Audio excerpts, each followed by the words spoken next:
Hi, welcome to Cephalopod TV. In this episode, we're going to explore the idea that cephalopods are actually aliens, which, spoiler alert, they're not.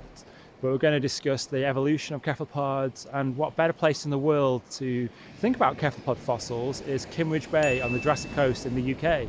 So sit back and enjoy a little bit of natural history of cephalopod evolution.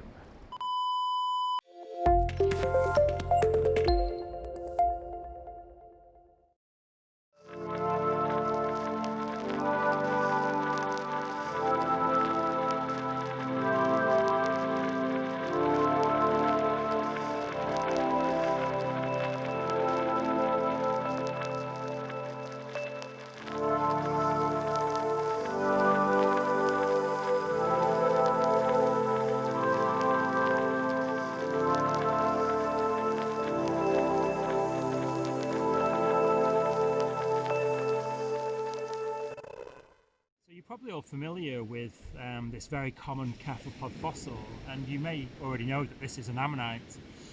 And ammonites first evolved over 416 million years ago, which is so long ago. In fact, it's not much younger than when fishes evolved. So vertebrates were only just on the scene around this time and hadn't been around for that long. But cephalopods were already quite well established. There's well over 10,000 species of ammonites in the fossil record, and as a result they're used as an index fossil, which means that they're used to date other species that are next to them, because we know from the type of species found how old the rocks are. That's how well we know the ammonite fossil record is, that we often don't even need to carbon date the fossils, because of the presence of a certain ammonite species allows us to infer the age of the rocks themselves. These fossil beds are just so rich with fossils, and you know that you're just waiting for one good winter storm and many millions more will come crashing down waiting for us to discover. You may be surprised to know that although they have a hard shell, the ammonites are more closely related to the coleoid cephalopods, which include the soft squishy ones like the octopuses and the cuttlefish and the squid, etc. And like the other coleoid cephalopod fossils, which are soft, only the hard part remains. So whenever you see an ammonite, all you're seeing is the shell, and what you don't see is the arms and the eyes and everything else that was going on. And we don't know that much about their ecology. We think they're either predators or filter feeders, and we really don't know because so little of the soft parts are preserved. They were heavily preyed upon, which is why they kept their shells.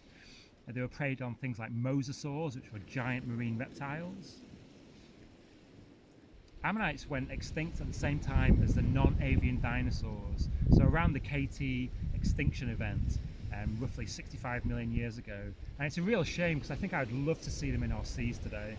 Ammonites had a huge variation in shape and size. There were also some sexual dimorphism, so males and females were a little bit different from one another, and we're only just really discovering the nature of this dimorphism within ammonite species. So we're back in my house now, and I just wanted to show you a few more cephalopod fossils that are extremely common. For example, these are called belemnites, and belemnites are a squid-shaped but not really squid-like cephalopod that is now extinct. And pretty much wherever you find ammonites, you'll also find these belemnites as well. And they had a huge range in size. You can see these quite small ones here. This is almost a complete one. You don't often get complete ones. And you can possibly see that this table slab that I have actually is covered in cephalopod fossils. And this came from Morocco originally. And this large individual here is an Orthoceras. But you can see there's also lots and lots and lots of ammonites in here as well. Now you may have seen these little lovely ammonite types before. These are from Madagascar, and they're cut and polished, and they're made from quartz, or they formed from quartz. And this is very common. You see these wrapped in silver, and these are some cufflinks I have, which are rather nice.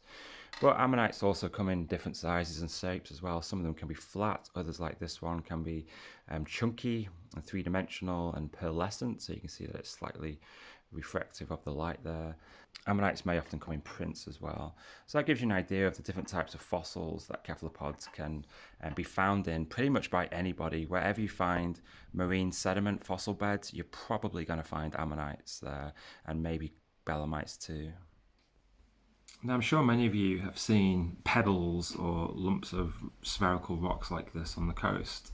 And if you look closely in some of these, you'll be able to see that they do have something looking a bit different here. And from experience, I can tell that this is actually the edge of an ammonite.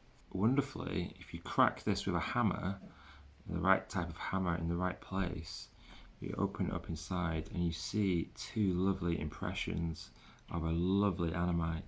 So although this is still embedded in its matrix, or in situ as we also say, we actually have some bits that have been lying around on the shore, and this is a 3D version which came out of its matrix somehow, and you can see it's probably the same species because it seems to fit quite nicely with the side of the split, which doesn't have much of the shell on, and you can see it fits wonderfully there. So these two halves do go together and this is completely separate. But what it could tell us, and we might be able to infer, is that either these were the same sex, perhaps, and so therefore the same size, or if they were different sexes, then perhaps this is the maximum size for a particular sex. So knowing that these two are the same size can actually tell us a little bit about this species already. And as I showed you on the beach in Kimmeridge, ammonites got really, really large. And you can see from the picture on your screen now, weirdly compared to Don Draper from Mad Men, but nevertheless, these extinct ammonites got really, really large. And you can see the person stood next to one, give you an idea of just how massive they became. And it's really interesting because they seem quite unwieldy. Some sources suggest that they could be good swimmers, others suggest that they weren't. They certainly use their shell for buoyancy in some way, but how rapidly they would ascend or descend is open to speculation. Just the tip of the iceberg when it comes to weirdness in the ammonoids. Now we have a group of organisms called the heteromorphs, and on your screen now you'll see some example of heteromorphs, and they're just so weird. The heteromorphs evolved a little bit before the ammonites that we know today, and I think it was Aristotle maybe who discovered these fossils as well and suggested that this was an end of a process, and the uncoiling of a shell was actually the species in demise and no longer functioning. These heteromorphs have some bonkers shapes, absolutely crazy, and they just don't look adapted to a marine life. But nevertheless, they were very common, very abundant, and lasted for a very, very long time. And we're still trying to work out just what was the function of this uncoiling of a shell. So that is part one of this episode regarding the evolution of cephalopods. Today we looked at fossils and so on, but in the next episode we're going to look at the more recent relationships between the extant cephalopods, so the octopuses and so on and so forth. Thanks very much for watching.